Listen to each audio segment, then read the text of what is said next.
8월 29일 월요일 가정예배를 하나님 앞에 올려드리겠습니다.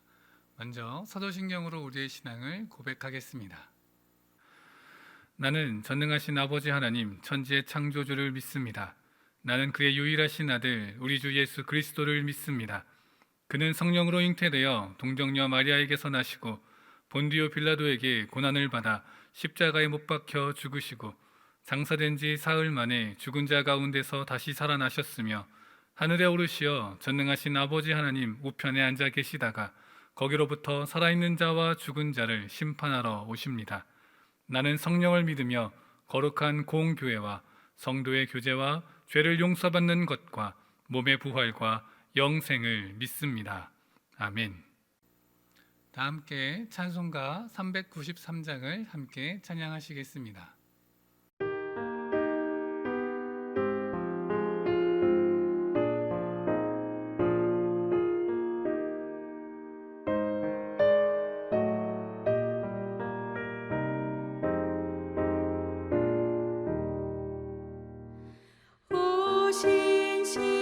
신실하신 주 내 아버지여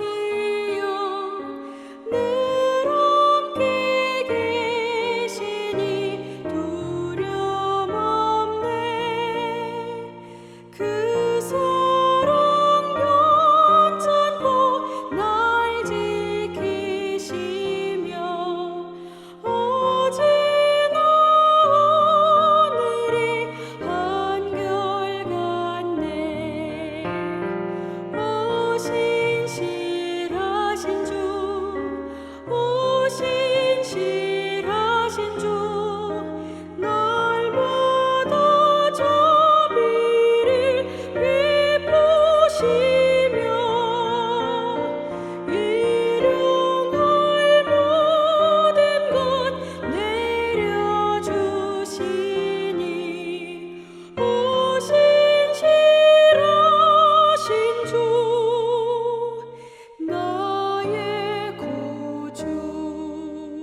오늘 우리에게 주시는 하나님의 말씀은 데살로니가 후서 1장 1절부터 12절까지의 말씀입니다.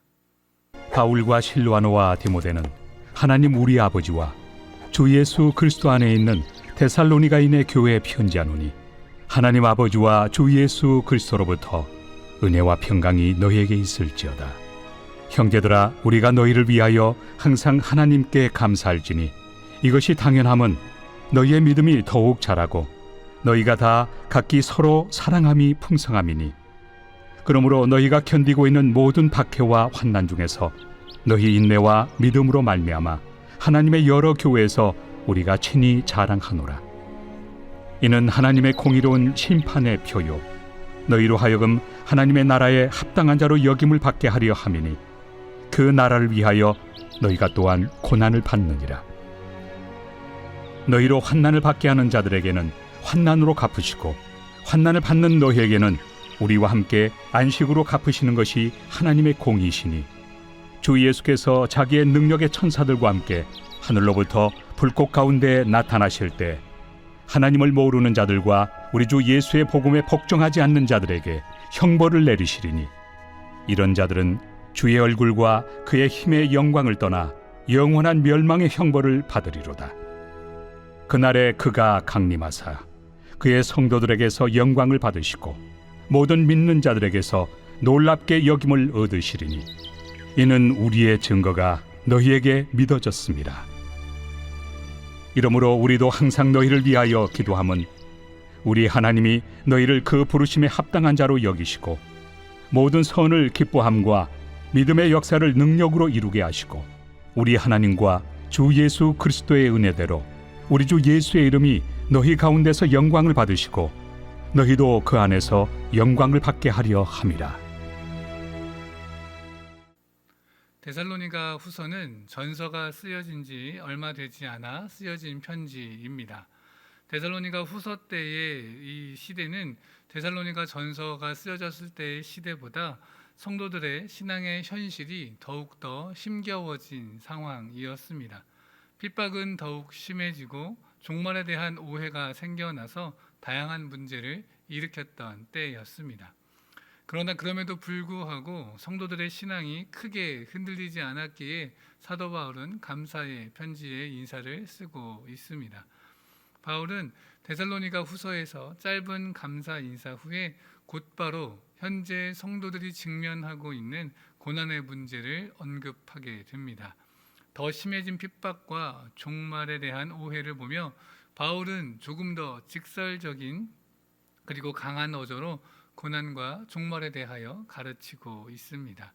특히 하나님의 공의와 보응이라는 개념으로 현재 당하는 고난과 또 앞으로 오게 될 주의 날에 대하여서 알려주고 있습니다. 오늘 본문 3절부터 10절까지의 말씀은 헬라어 원문으로 살펴보면 하나의 긴 문장으로 되어 있습니다. 이 안에 하나님의 공의와 하나님의 보응하심에 대한 내용이 담겨져 있습니다. 이 고난의 문제는 데살로니가 전서에서도 심혈을 기울여 설명한 내용 중 하나인데요. 그 의미를, 고난의 의미를 이제는 하나님의 공의로우심과 심판의 표로 정의하고 있는 것입니다. 다시 말해 현재의 고난은 하나님께서 침묵하신 결과가 아니라 오히려 하나님의 공의가 실현되고 있는 생생한 과정이라는 것을 말씀하고 있습니다.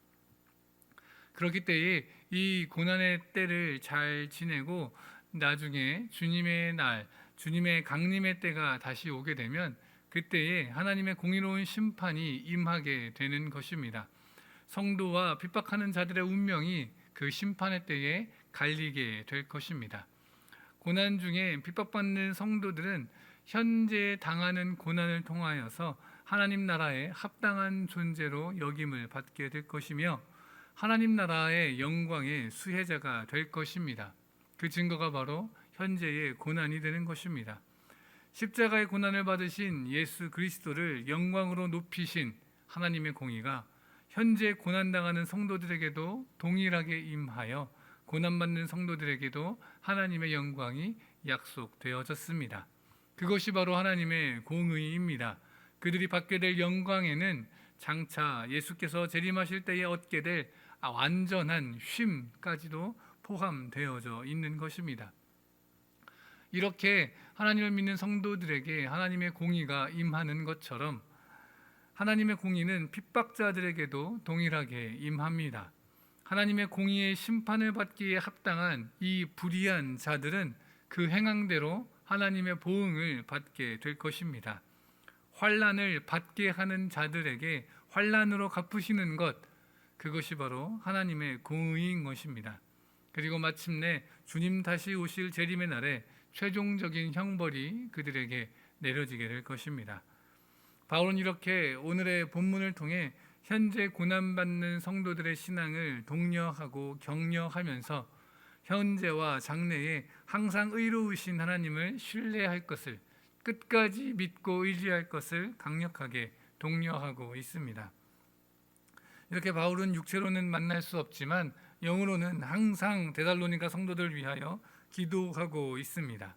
그 기도의 내용은 하나님의 부르심에 합당한 자로 여겨주시길 위해 기도하는 것입니다. 이 기도를 통해 성도들은 스스로가 하나님 앞에 부르심을 받은 자, 하나님께서 부르셨다는 그 존재라는 사실을 늘 상기시키면서 복음 안에서 부름받은 거룩한 성도로서 알맞은 삶을 살아가야 함을 그 기대하심을 그렇게 기대하고 있는 것이 담겨져 있습니다. 바울이 편지를 통하여 하나님의 부르심에 합당한 자로 이들 위하여 기도할 때 이들 스스로가 이 바울의 기도를 바라보며 스스로를 복음 안에서 부름받은 거룩한 성도로서 거룩한 삶을 살아갈 수 있게 되어지기를 원하고 있는 것입니다.